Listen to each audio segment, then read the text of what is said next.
नाज़रीन अवामी न्यूज़ में ख़बरनि जो सिलसिलो जारी है। इन वक्त असीं तव्हांखे न्यूज़ सईदाबाद में ख़बर ॾींदा हलूं त ॿेला कुदरती आफ़तनि खां बचाइण जी ढाल आहे। ॿेलनि जे घटिजण सां माहौलियाती आलूदगी समेत समाजी तोड़े इक़्तिसादी मसइला जनम वठंदा। इन हवाले खां वधीक तफ़सील ॾिसूं था अब्दुल वाहिद उमरानी जी रिपोर्ट में। ॿेला कुदरती आफ़तुनि खां बचाव जी ढाल आहिनि। ॿेलनि जे घटिजण सां माहौलियाती आलूदगीअ समेत समाजी तोड़े इक़्तिसादी मसइला जनम वठनि था। पूरे मुल्क जियां मटियारी अंदरि बहार जे मौसम वणकारी मुहिम दौरान 3 लख खां वधीक ॿूटा पोखण जो टारगेट मुक़ररु कयो वियो आहे। सभिनी सरकारी तोड़े ख़ानगी इदारनि ख़ासि तौर ते इस्पतालुनि तइलीमी इदारनि में वधि खां वधि ॿूटा पोखिया वञनि।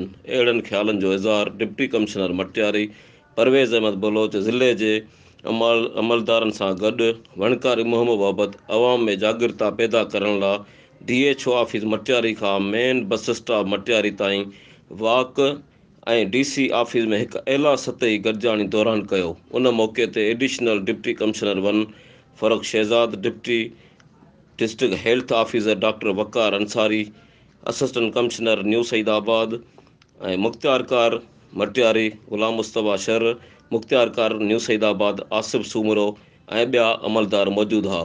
डिप्टी कमिश्नर मटियारी परवेज़ अहमद बलोच चयो त मौसमी तब्दीलियुनि जे करे नुक़सानकार असरनि खां बचण लाइ ॿूटा पोखण अणिटुर आहिनि। वफ़ाक़ी तोड़े सूबाई हुकूमत पारां वणकारीअ लाइ ख़ासि हिदायतूं ॾिनियूं वयूं आहिनि। हिन सरकारी अमलदारनि NGOs ऐं सिविल सोसाइटी जे नुमाइंदनि खे सलाह ॾिनी त हू ज़िले अंदरि ॿेले खाते जे मौजूदु नर्सरियुनि ते इंतिहाई सस्ते अघ ते ॿूटा ख़रीद करे पार्कनि, रोडनि, रस्तनि तोड़े सरकारी इमारतुनि में लॻाइनि।